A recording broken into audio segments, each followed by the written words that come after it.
Hi, it's Lipstick Gal. Thanks so much for watching today. Let's compare some tubing mascaras. Tubing mascaras have become wildly popular, I would say, in the last 5 years. Up to that point, I felt they were more of a niche market. I remember trying one more than 15 years ago from the brand Blink that I really liked. I got it in a birch box. And I was like, whoa, I'm willing to pay, like, I think it was high teens for a mascara that washes off with just water. It was kind of like a revelation to me. It kept me from dealing with smudging. It kept me with dealing from flaking. It gave me a beautiful but a natural looking lash. From that point on, I was always looking for a tubing mascara. What's interesting to me is that a lot of brands don't always say that they're tubing. Like, they'll have the polymers. And if you're wondering the difference between a traditional mascara and a tubing formula, traditional formulas tend to have more oils and waxes, and your tubing mascaras will have polymers. And those polymers actually kind of tube they coat the lash in such a way that it kind of envelops each lash individually, and at the end of the day a little bit of warm water loosens them from your lashes and they just rinse right down the drain. You don't need any soap, just nothing but warm water, and they just slide right off, which is fantastic. And it looks like a bunch of little spider legs at the end of the day at the bottom of the sink. Where a more traditional formula with the waxes and the oils, I'm there with a balm cleanser or an oil cleanser and then a foaming cleanser to get everything off. I always have to do a double cleanse when I'm using a more traditional formula. I'm so glad more and more brands are making a tubing formula. I have some affordable ones in here. Most of the ones that I tend to like tend to be more high-end formulas. Now, I know this sounds kind of crazy, but I like to look at ingredients because ingredients are going to tell me sometimes when a label won't, whether it's a tubing mascara, because there are a lot of mascaras out there that don't use the word tubing. It'd be so much easier if everybody did. They might use it in the description on the website, but not always on the packaging. So one of the best ways to find out whether the mascara you're thinking about purchasing is a tubing mascara is just to flip it over and look at the ingredients on the back.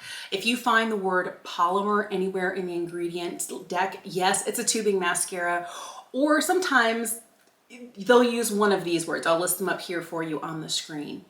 But those are all ingredients that turn a formula into a tubing formula. Before I start putting on any of these mascaras for you, I want you to know what my lashes are like. They're short, they're straight, they point downward just a little bit. I normally give them a good curl with my lash curler, but I'm not today because I'm going to be washing this mascara off, touching up my makeup, and going for another round to show you one after the other what they look like. And I want my lashes to be in the same condition every time. Just know if you have longer lashes, fuller lashes, or naturally curled lashes, or you give them a good curl with your curling device beforehand, it's going to look a little bit different than mine.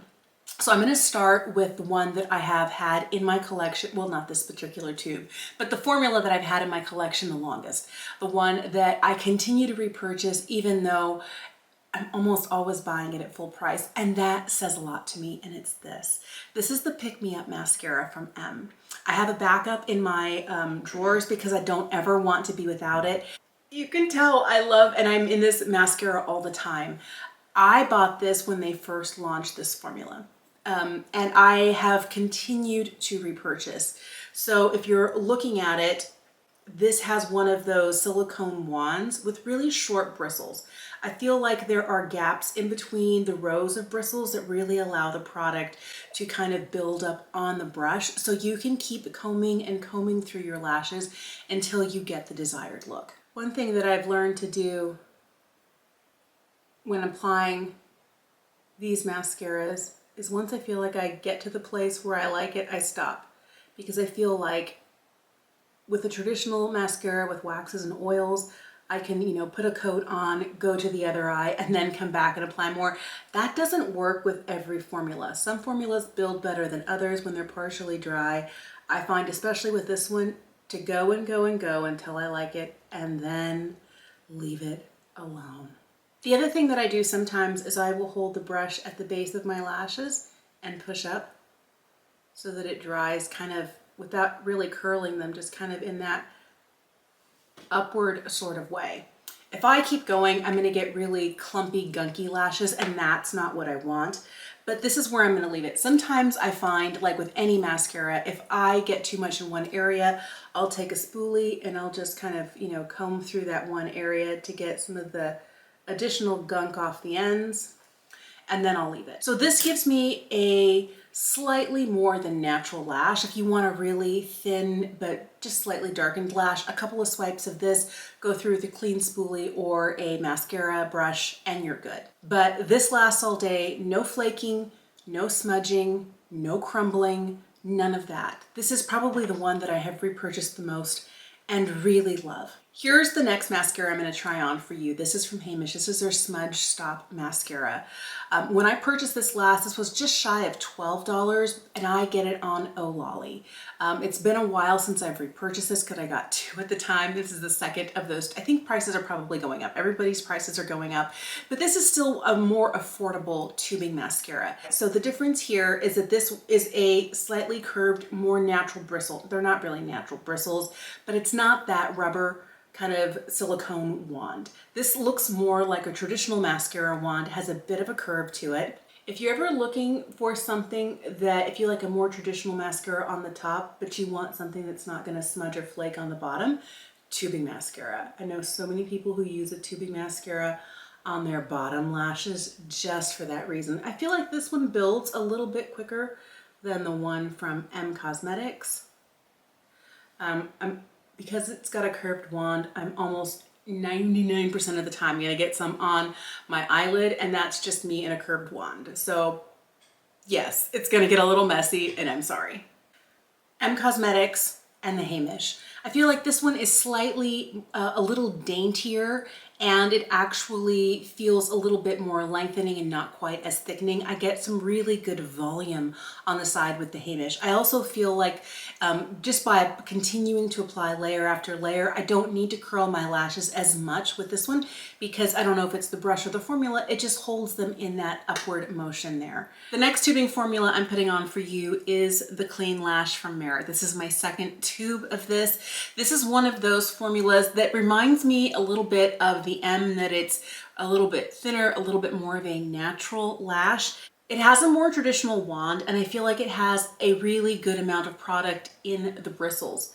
This is one where I feel like if you like a really natural, just slightly darker mascara, a little bit darker than your natural lashes, you could stop right here and be done. But what's great is that this actually builds. I feel like this formula is really good at giving length. I feel like it does a little bit of volume. I definitely get more heft from the one from Hamish, but this is no slouch of a mascara. I really like this formula, and even though it's $26, I like it enough to repurchase it. This is, I think, my second tube of this formula. I feel like it does a really good job of hanging on all day. There are some formulas that I find I do get a little bit of crumbling from, which I don't love, but this is not one of them. This one hangs tight all day, comes off easily at the end of the day, and what I like about it is even though I didn't curl my lashes, in that process of putting on like multiple coats, just like keep going, I got to the point where my lashes were kind of drying in that slightly, and they're gonna stay there like this. If I were to wear this all day, it'd stay just like this. The next mascara I'm gonna put on for you is this one from Velor. This is the Pretty Big Deal Peptide Tubing Mascara. This has another one of those kind of big and chunky wands. Expect me to get a little bit messy with this because it is a curved wand. But this is one of those formulas, and I opened it about 2 weeks ago, and I found it to be very dry. Like on initially cracking it open, I think I bought it in November, and I didn't open it until literally end of May. And now I'm like, wait, what? Why is it so dry? It was dry from the first time I cracked into it. So I don't know whether it was one of those where it had been on the warehouse shelf for a while, or whether it's just a dry formula. If you know this mascara, let me know in the comment section. But this is one of those that, although it does have the tubing properties, it also has kind of like lash growth things in there, like the peptide aspect of this. It's supposed to help, you know, grow your lashes a little bit longer. I think out of all the mascaras, especially the high-end ones, this is the one I'm the most disappointed in. It takes a long time for me to get any sort of like length, any sort of volume.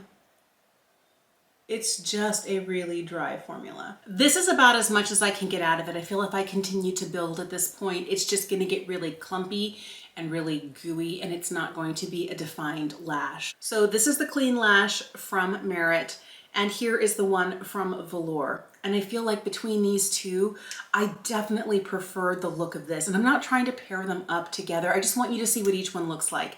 I feel like I get more curl with this, I get more length, I get a little bit more volume, and they just look rather sad, don't they? I don't know what it is when I'm looking at this. It's okay. It tends to clump together. I feel like the product comes off the brush in a really clumpy way, and I feel like you can see like right here, I've got like a little point happening right here. I spent a lot of time brushing things through.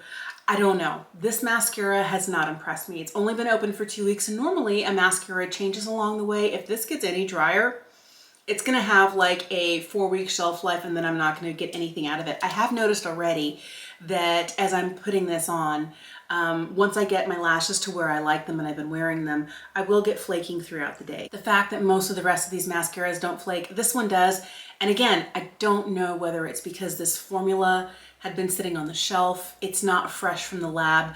I don't know. If you know this and you've had really good results from it and you think I got an old one, I might be willing to try it again.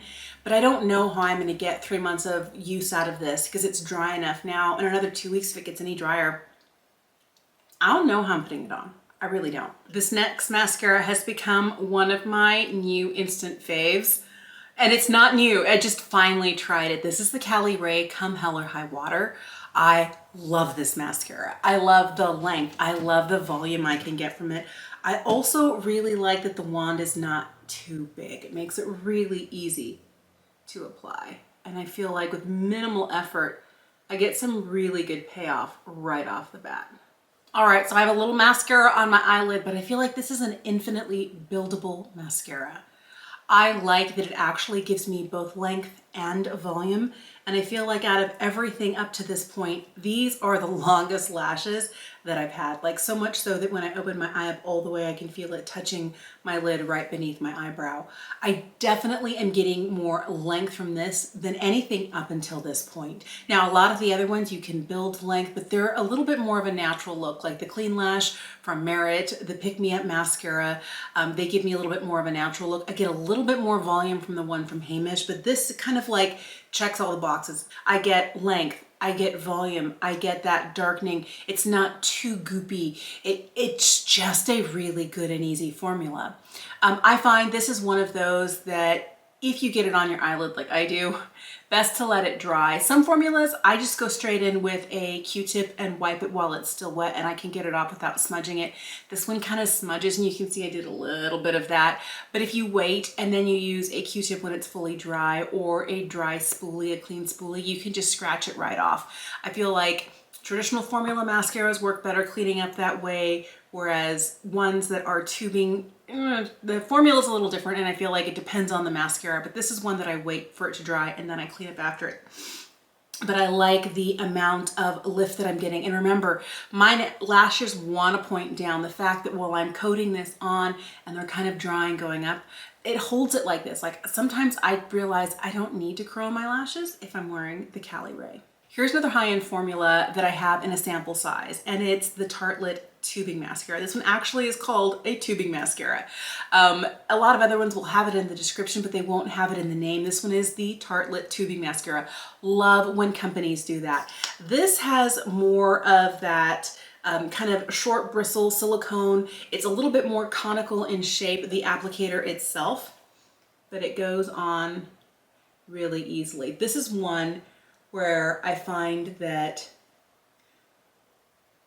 a really light coat gives me a really minimal but like clean and lengthened lash, but she builds. So if you're looking for something natural, you can get it from this, but I love just continuing to swipe it on. Definitely getting more length here on the Tarte side, but it's not really bulky. It's not really giving me the volume. This is definitely more a lengthening mascara. If you have really voluminous lashes, but you want some more length, this is going to give it to you. I feel like between these two formulas, this is one where I can coat one side, go to the other, give it a coat, come back, and this builds on itself. This is one where I start going, and if I stop at any point to like put it back in the tube to get more product or come back out or go to the other eye, I can't. Because the minute I start doing that, I deal with flaking throughout the day. I feel like once this starts to dry, you kind of have to be done applying. You can't put another layer on top, unlike other mascaras, a more traditional formula. When I just, apply until I get my lashes where I want, I don't deal with flaking during the day, but I do if I like go to one eye, this one's dry, come back and put on more, then I deal with that. So just keep that in mind. But I do like both of these formulas, but between the two of these, this one's kind of my fave. When people talk about tubing mascaras, I know this is one that people instantly think about. It's from Thrive. This is the Liquid Lash Extensions, and would you believe it? This is my first tube. I was like, I cannot do a video about tubing mascaras and not show you this. I've been using this for a couple of weeks now. It is that good. So it is, again, one of those formulas that has the shorter silicone bristles on it, more of a conical shaped wand. This is one of those that I was like, well, I have tubing mascaras that I like. Do I really need to try the one from Thrive? And I finally broke down and tried it. I feel like this mascara can make you look like you have better lashes than you have. Like, it gives you not just the length, but it does also build volume. It's not the most voluminous, but oh my goodness, my lashes look so much longer than they did initially. I like how much lift and curl this gives my lashes, but I have to be careful not to over apply.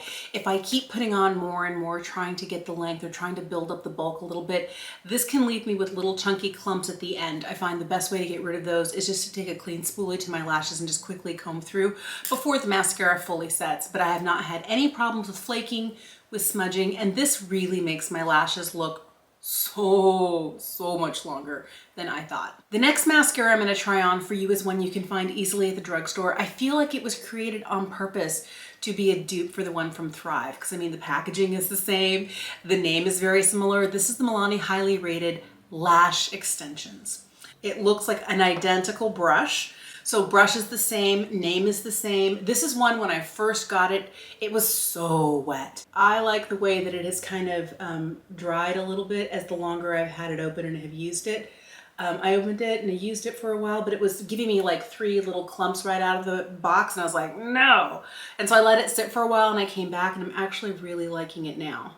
So here's the comparison. Here's the one from Thrive, here's the one from Milani, and I feel like the difference is, without curling my lashes that have a tendency to point down, I'm getting more lift here. I'm also getting more volume here. I feel like I'm getting length on both of them, but I'm not getting the extra volumizing bulk here. And my lashes are still kind of pointing straight forward, not quite down, but they're not doing what this side is doing. I feel like between these, I feel like it wants to be, but it is definitely not this mascara. This one builds quicker, this one takes some time, this one takes some hand holding and some finagling, but I feel like if you have better lashes than I do and you curl your lashes, this will actually do pretty good all day long if you're not wanting to spend the 20 some odd dollars on a mascara like this. This drugstore option is really good. Last mascara I'm putting on today is this one from Beauty Pie. This is their Wrap Star Tubing Mascara, and this has got a really interesting mascara brush on it. Look at this. Isn't that interesting? It almost looks like somebody took a weed whacker to these bristles. They're longer in places, shorter in other. It kind of goes up in a bit of a spiral. That's very, very interesting to me. So since this is the last one, I'll put this on both sides so that you can see it. This is what the Beauty Pie Wrap Star Tubing Mascara looks like. This is one of those formulas that I can use like a traditional mascara formula. I can put some on over here, put another coat on over here, hit the bottom lashes. Once this is dry, come back and continue to add more. This doesn't end up flaking on me when I do that with some of the other formulas. They don't actually, like, I'll get flakage under the eyes towards the ends of the day. This is one where as I do that, I find that it builds, it gives me more length, it gives me more volume. And I'm really surprised at the place my lashes are right here.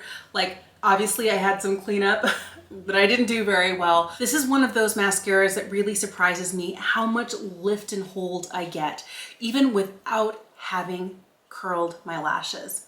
I feel like this one is a really good formula. Now, if we're talking about, out of all of these 9, ranking them worst to first, worst one, gotta give it to Velor, and I'm sorry, I don't know. Maybe I got a bum tube, but this is probably the worst mascara I've tried since I tried the tubing mascara from Lancome last year, the Wheat Hypnose mascara. That was not it. After that, I would have to say this one from Milani because it starts out so wet. And even now, it's okay, but unless you take the time to make sure your lashes are having a good lash day, if you're having a bad lash day, just like a bad hair day, this is not gonna do you any favors. You need to curl your lashes. It's okay. And I feel like if you're looking for an easy to wash off tubing mascara from the drugstore, this is it, but it's not the best tubing mascara there is. After that, I would say this one from Tarte. I'm not saying it's bad because I don't think any of these, except for this one, are bad. I like this one next. This one, I find that I do get some crumbling and some flaking towards the end of the day, and it is more length and less volume. After that, I kind of have to decide, maybe these come in at a tie. If I want a little bit more volume, I'll take the Clean Lash from Merit. If I'm looking for more of a natural wispy look, I'll use the one from M. But these are more of my natural, really light eye makeup looks where I want a little bit of lash, but I don't want like a lot of lash. I'll go for these. And then, oh my goodness, this one right here from Cali Ray. I nearly got the duo set during the Sephora sale when they were like 2 for $30. I was like, too many mascaras and a ton of tubing mascaras. It'll go back on sale. They'll have that set again during the next sale. And maybe by then you will have finished up all the ones. Now after this is the one that I've had the shortest amount of time in my collection. It's only been a couple of weeks, but I get it. I get it. I see why it's a classic. I see why it's a cult favorite. I see why people really, really like this. And this is one of the few brushes for me that, you know, tend to be those like little silicone wands that I am willing to make sure, even if I poked myself in the eye and I blink and I get mascara everywhere, I'm like, okay, I'm willing to because the formula is so good. This one is just a good mascara. And this is probably one I'll try and see if I can find, you know, when Thrive is having a sale, 20% off. This is one I would definitely repurchase. Now, my top 2, I love this one. And here's where I tell you, you've been a little bummed recently with Beauty Pie because their prices have been going up so much that I don't feel like I'm getting the, you know, Beauty Pie claim of, you know, luxury makeup or luxury skincare at affordable prices. I feel like this is definitely not in the affordable range anymore. As of today, the member price is $13. If you're a non-member, you'd pay $30 for this. It's a beautiful formula. But I feel like for me, instead of having to continue to buy this and have to wait till I place a Beauty Pie order, the one affordable mascara that kind of trumps all of it is this one from Hamish. This one gives me volume. This one gives me length. The minute I curl my lashes and I put this on, oh, game over. It's fabulous. I love this mascara. And this is one that I can find, you know, fairly easily and affordably, you know, for $12 to $13. And it's not like you have to be buying other stuff from Beauty Pie for me to want to drop one of these in. But I can see myself every time I place a Beauty Pie order, if this is in stock, purchasing it. But this is one that I'm going to get no matter what. This is the one I've been using and has kind of turned into my daily reach for. The rest of these are great. I'm not saying that they're, except for this one, a bad one in the bunch. I just think you have to know what you're going for. And your lashes are probably different than mine. They're probably not straight. They may be longer than mine or more voluminous. But with somebody with really wimpy lashes, I'm always looking for my mascara to truly, truly deliver. And these 2 are my current faves. And I don't know that I could, it's like picking a favorite kid. I couldn't do it. But these are kind of right at the top for me. Thank you so much for watching today. I would love to know, do you love a tubing mascara? Which is your favorite? When you're looking at criteria, what's the most important? Are you looking for length? Are you looking for volume? Are you looking for something that's going to help hold a curl? What is it that you're going for? I would love to know. Let me know in the comment section down below. And this is not like all of the tubing mascaras I've ever tried. These are just the ones I happen to have right now in my collection. I always have a tubing mascara, always. And on the days when I'm thinking about how hard do I want to work at the end of the day to get my makeup off, if I know it's going to be a long day and I'm going to be tired, I'm going to reach for a tubing mascara because it's just going to make the end of the day washing my face off that much easier. Let me know what your thoughts are, and if you have a favorite, let me know in the description box down below. Thank you so much for watching. Have a fantastic day, and I'll see you again soon.